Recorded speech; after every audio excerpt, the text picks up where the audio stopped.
मेरे आदरणीय गुरुदेव कहूँ, भगवान कहूँ,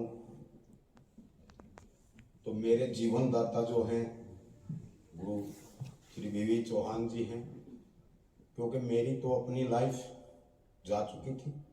वो आज मैं खड़ा हूँ, जो मेरी लाइफ है वो गुरु जी की देन है। सबसे पहले इनके चरणों में प्रणाम, माँ के चरणों में प्रणाम, और गुरुदेव बैठे हैं उनके चरणों में प्रणाम। आप सभी को भी हाथ जोड़कर मेरा नमन। तो मेरी जर्नी जब शुरू हुई थी एनडीएस की 21 अप्रैल 2020 से, उससे पहले देश भर की दवाइयाँ जगह जगह से ली थी, लेकिन कोई भी उसमें आराम नहीं था। 21 अप्रैल को गुरुजी से बातें हुई फोन पर, ऐसे ही नेट देखते देखते सब जगह से हार मिल चुकी थी कि गुरुजी 4 जगह कैंसर है, डॉक्टर ने मना कर दिया है, तो अब तो ना पेन में आराम है ना नींद है, अब तो बस एक सुसाइड का मन है। तो गुरुजी ने एक ही जवाब दिया था, मरना है तो मरो, लेकिन सुसाइड नहीं, भूखे मरो।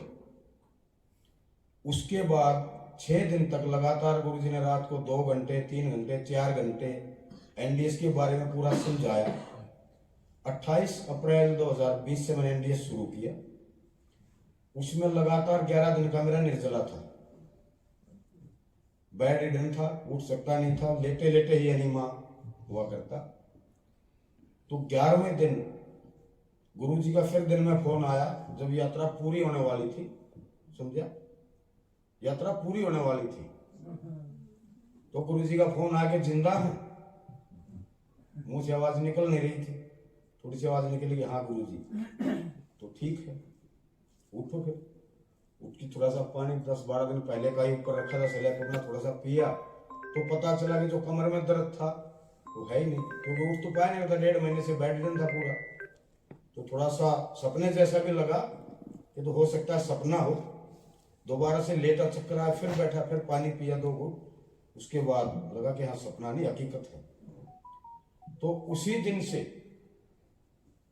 मैंने एक निश्चय कर लिया था कि पहले अपने आप को ठीक करना है, और ठीक हुआ तो फिर आगे की लाइफ इसी एनडीएस की सेवा में ही मेरी होगी।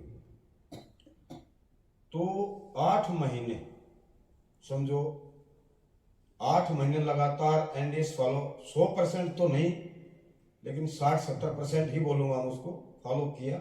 और 8 महीने में मेरे शरीर रिपोर्ट नॉर्मल थी।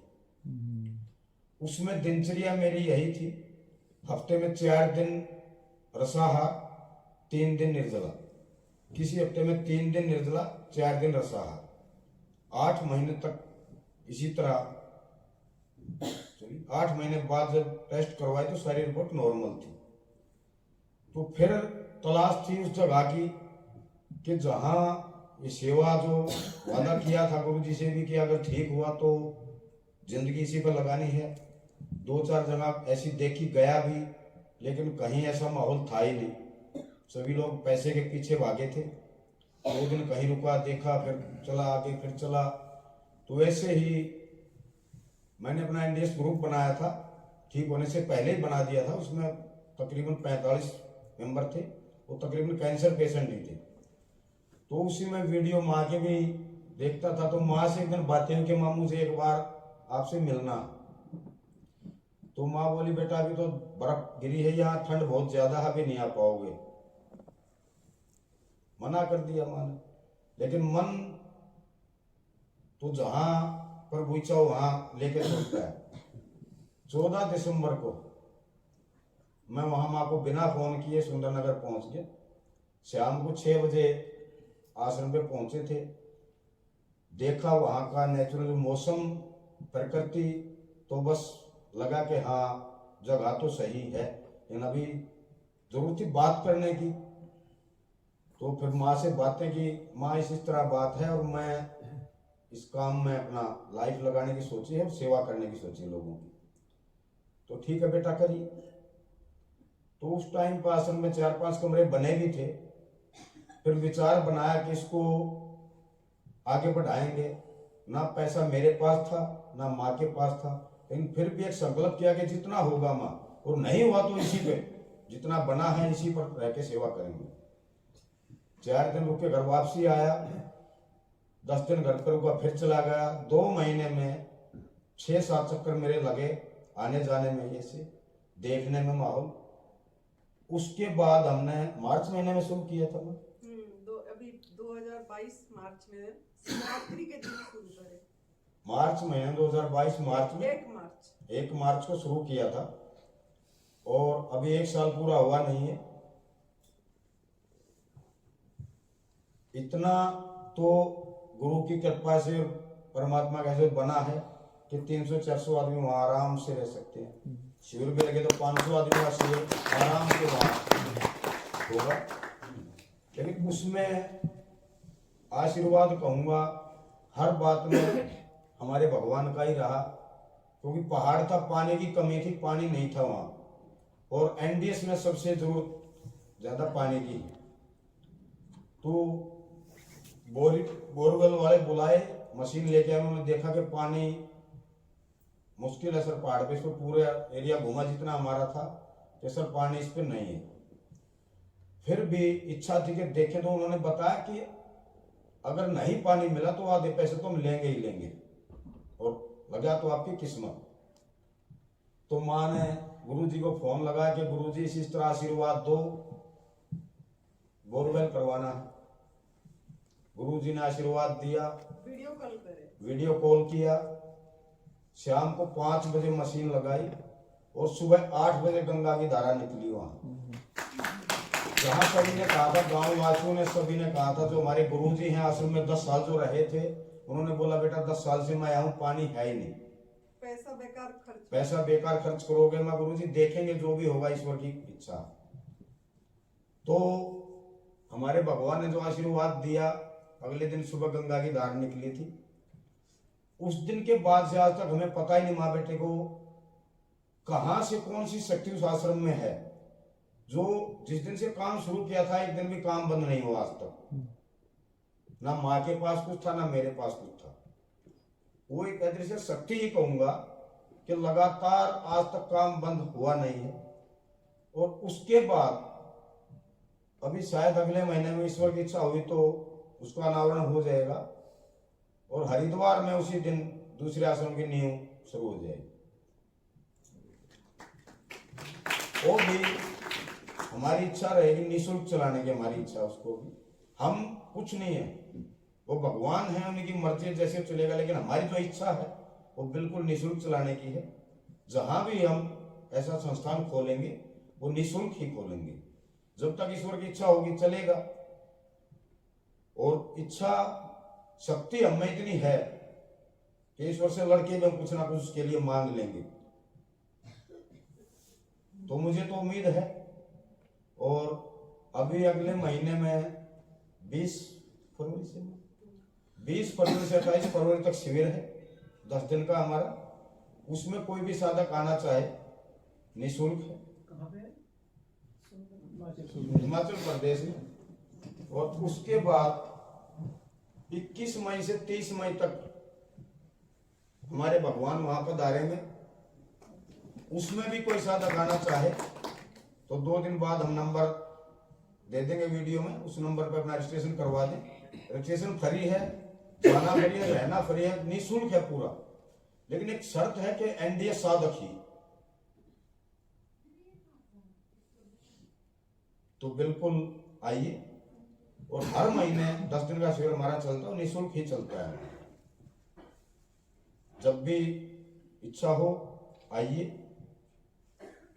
आगे तो बस अब क्या घूमा ही कुछ बोलेंगे। आपने तो आपकी जर्नी पूरी तरह नहीं सुना है।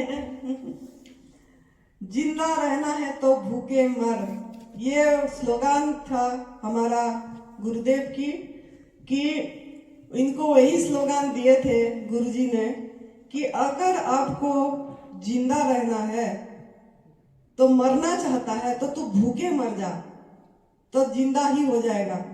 तो वो भूखे मरे, भूखे मरे मतलब क्या, जो अयोग्य आहार सब कुछ ले रहे थे वो बंद कर दिए, और ये आकाश तत्व जो था, जो सूक्ष्म आहार जो हमारा दवाई उसको उन्होंने लिए तो आज आपके सामने खड़े हैं। 8-8 गांठें थी उनके अंदर में, 8-8 गांठें इधर, और गले फुट पाइप में भी गांठें था, ब्रेन में भी थी, स्टेज निकल गई थी, 4 स्टेज भी निकल गई थी, ऐसा स्टेज था। तो उसी से उन्होंने खड़े हुए और ठीक हुए। तो इसके लिए उनका ये नया जीवन मिला उनको, तो इसी के लिए उन्होंने पूरी तरह दवाई रहित में जितना हो सके लगे हैं।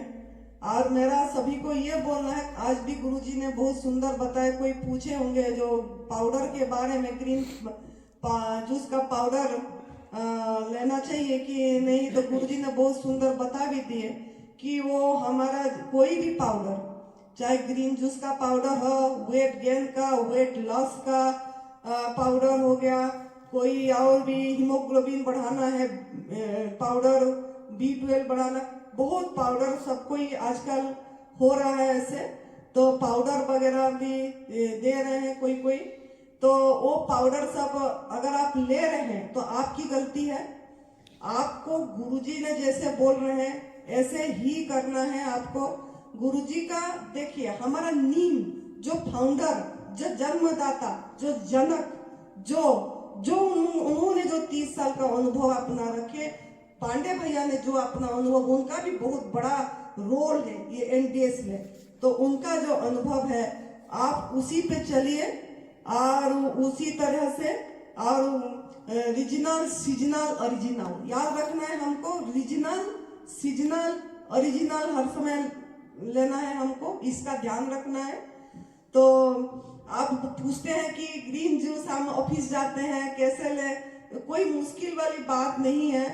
आप पत्ते, आंवला मिल रहा है तो तब भी साथ ले सकते हैं। आपका सबसे बढ़िया मतलब जूसर तो आपको प्रभु ने बनाए दिए हैं, आपको कोल्ड प्रेस जूसर आपका मुख दिए हैं। तो उसको बस पत्ते धो के रखिए, साथ में आंवला रखिए और चबाइए रस। गुरुजी को आप देखना, आज अगर नहीं देखे होंगे तो कभी भोजन करते समय जरूर देखना ध्यान से। गुरुजी ने रस लेके वो ग्लास के पास में कुछ भी रखते हैं और उसको निकाल देते हैं। तो आप लोग इतना प्रश्न सवाल पूछते हैं, तो ये तो आपका हाथ में है। वो तो आप चबा के रस लेके, आंवला को भी चबा के रस लेके 5-6 उसका वो फेंक सकते हैं आप। बस आंवला ही तो रेचक है, काम करेगा हमका सफाई। तो ये भी आप चीज कर सकते हैं इस तरीके से आप। और नहीं तो टमाटर भी चबा के रस लेके उसको भी फेंक सकते हैं, जो हमारा डिटॉक्स जूस में जाती है। तो इस तरीके से आप करिए। और रीजनल, सीजनल, ओरिजिनल, कोई आंवला पाउडर भी इतनी जरूरत नहीं पड़ती।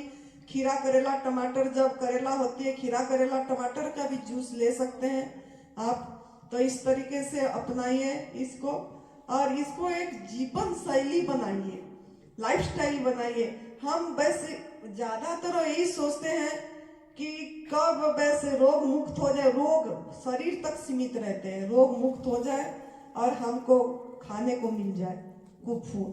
तो इसका थोड़ा ध्यान हटाइए मन से। बहुत लोगों का प्रश्न आती है मुझे कि कुक फूड से आसक्ति नहीं छूटती है। आसक्ति नहीं छूटेगी क्योंकि आप लोग का हर समय मन में वो चीज याद करते हो। हम ऐसे खाते थे, हमारा ये क्या ढोकला बनती थी, थेपला बनता था, ये होती थी, क्या टेस्ट था। स्मृति याद प्रभु को करिए, खाद्य को याद मत करिए। अगर याद करेंगे तो आपका वो अंदर में वो सर्कुलेशन तैयारी हो जाती है, फिर मन भटकता है। तो हर समय अपनी अंदर की तरह स्मृति को रखिए और उसको भूलने की प्रयास करिए। अगर हो रहा है ऐसा तो उसी समय क्या करिए, तुरंत फल जो भी आपके पास है निकालिए उसी नाम से और किसी को दान दे दीजिए, मतलब उसी को खिला दीजिए ताकि वो आसक्ति आपका छूट जाए। कोई बोलते हैं कि जिस चीज में आसक्ति है वो बना के खिलाओ, लेकिन मैं इसका फर में नहीं हूँ, मुझे ऐसा नहीं लगता ठीक। जो चीज हम नहीं ले रहे हैं वो चीज हमको किसी को बना के खिलाएं हमारा आसक्ति छुटाने के लिए, वो मुझे सही नहीं लगा। तो हमने ऐसे करे, हमने जब भी आसक्ति होती थी तो हमने फल निकाल के दे देते थे, और हम खुद भी धो के उसी समय कुछ भी खा लेते थे गवर्नमेंट फूड जब भी, ताकि हमारा जो माइंड उससे हट जाए, मन उससे हट जाए, तभी हमको सफलता प्राप्त होगी कि आसक्ति कैसे छूटेगा। तो इस तरीके से आप अपनाइए और एक विश्वास रखिए हर समय एक, जब तक विश्वास नहीं जमेगा आपका इस ये में, और एक प्रेम भाव, मतलब लव योर फूड, मतलब ये भोजन को, ये जीवन शैली को प्यार करना सीखे, तभी जाके आपको सफलता मिलेगी। जब तक आप प्यार नहीं करेंगे भोजन को, तब तक आपको सफलता नहीं मिलेगी। तो भोजन को प्यार करिए, अपने आप को भी प्यार करिए, अपने लिए समय दीजिए। हम कभी भी अपने लिए समय नहीं दे रहे, खाली दूसरे पे नजर है, दूसरे के लिए समय है, अपने पे नजर नहीं है कि हम क्या सोच रहे हैं, क्या बोल रहे हैं, क्या मतलब कितना व्यर्थ बोलते हैं, कितना व्यर्थ सोचते हैं, कितना प्रश्न नहीं पूछते अपने आप को, मैं क्यों व्यर्थ बोल रहा हूँ, क्यों व्यर्थ सोच रहा हूँ, क्यों व्यर्थ सुन रहा हूँ। आप कभी, मैंने चुपचाप, आप कभी मौन हो गए गुरु जी को, आप कुछ मत करिए। आप 2 दिन आपने जब भी देखिए गुरु जी को, मैंने जब भी आती हूँ चुपचाप देखती हूँ। अब मैं बहुत कुछ सीख के जाती हूँ, लेके जाती हूँ मेरे झूले में, क्योंकि मैं देखती हूँ गुरु जी का एकदम कितना शांत, कितना समता, कितना उनका अंदर में कितना आनंद। ये चीज, ये ओरा को आप लेना सीखिए। आपका तो भाग्य अच्छा है कि उन्हीं के पास बैठे हैं आप, और ये सुन रहे हैं उनके वाणी को, उसको मूल्यबोध नहीं दे रहे हैं। तो मूल्यबोध दीजिए और ओरा को अपने अंदर ग्रहण करने की प्रयास करिए, ताकि आपके अंदर भी एक ऊर्जा तैयार होगी और आप ये लंघन कर पाएंगे, कुक फूड त्याग कर पाएंगे। जब तक कुक फूड, मैं फिर दोबारा बोलूंगी, जब तक कुक फूड त्याग नहीं करेंगे, तब तक आपको किसी भी मार्ग में, किसी भी साधना में, किसी भी चीज में सफलता नहीं मिलेगी। ये पूरी मेरा अपनी खुद का अनुभव है, क्योंकि हम साधक लोगों को करवाते हैं भी।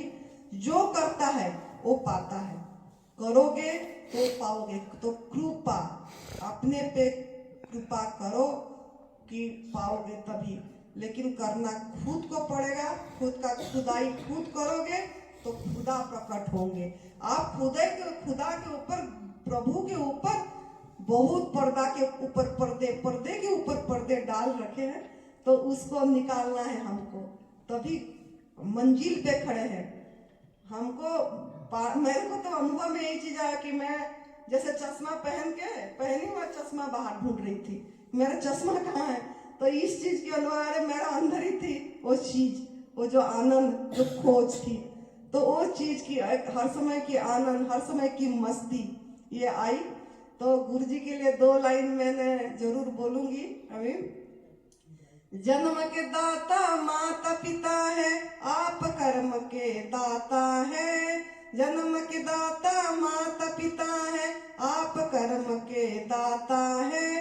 आप बनाते हैं, आप मिलाते हैं ईश्वर से, आप ही भाग्य विधाता है। आप मिलाते हैं ईश्वर से, आप ही भाग्य विधाता है। आप ही भाग्य विधाता है। दुखिया मन को रोगी तन को, याद रखना, दुखिया मन को रोगी तन को मिलता राम आपके चरणों में। हे गुरुदेव प्रणाम आपके चरणों में, हो सारे तीर्थ धाम आपके चरणों में। हे गुरुदेव प्रणाम आपके चरणों में। तो ये जो मैं बोली कि ये चरण भी क्या है, थोड़ा समझ लेना है। गुरु का स्थूल चरण नहीं बोली मैंने। जो दुखिया मन रोगी तन को जो मिलेगा आराम, तो वो चरण क्या है थोड़ा समझ लेना है। त्याग और बैराग। गुरु का चरण क्या है? त्याग और बैराग। त्याग, आपको आपके आसक्ति का त्याग करना पड़ेगा, कुक फूड का त्याग करना पड़ेगा, अब बैराग क्या है? विशेष रूप में राग आपको प्रभु के चरण में करना पड़ेगा। विशेष रूप का मतलब राग आसक्ति आपको आपका भजन पे करना पड़ेगा, तभी आप रोग मुक्त होंगे और ये नई भोजन पथा प्रणाली को अपनी जीवन शैली बना पाएंगे। लेकिन एक श्रद्धा विश्वास एक करना पड़ेगा, मजबूत बनाना पड़ेगा गुरु की चरणों में। तो यही चरण है गुरु का। गुरु का स्थूल चरण पकड़ के रहना नहीं है। गुरु का मतलब गुरु तो उड़ा देते हैं, बोलते हैं कि पतंग की तरह उड़ो, हम भी उड़ते ही हैं ऐसे। लेकिन इसी तरीके से आप करिए, त्याग करिए और विशेष रूप पे राग अपनी भजन पे करिए, भजन को बढ़ाइए और बढ़ जाएगा, अपने आप बढ़ेगा, बढ़ाना नहीं पड़ेगा जब आप त्याग करेंगे। तो हर समय खुश रहिए और आपको सबको स्वागत है। हमारा परम पूज्य सदैव विधिज्ञान गुरु जी का हमारा शिविर है। हमारा हिमाचल प्रदेश देवभूमि तपोभूमि संतों के स्थान पे हमारा जो दिव्याशीष परम सुख आश्रम जो हिमाचल प्रदेश सुंदरनगर मंडी डिस्ट्रिक्ट में 21 मई से 30 मई 2023, तो वहाँ आप सभी को स्वागत है। आप सब लेकिन नई भोजन पथा प्रणाली पहले से अपनाना है ताकि वहाँ का लाभ ले सके। वो 10 दिन का लाभ, वो ओरा, वो चीज, प्रकृति का नजारा, वो वातावरण का लाभ ले सके। तो इसके लिए आप लोग आइए और बहुत बहुत धन्यवाद। आनंद में प्रसन्न रहिए, हर समय मस्ती पे रहिए, खुश रहिए। जय तंदुरुस्ती, जय तंदुरुस्ती।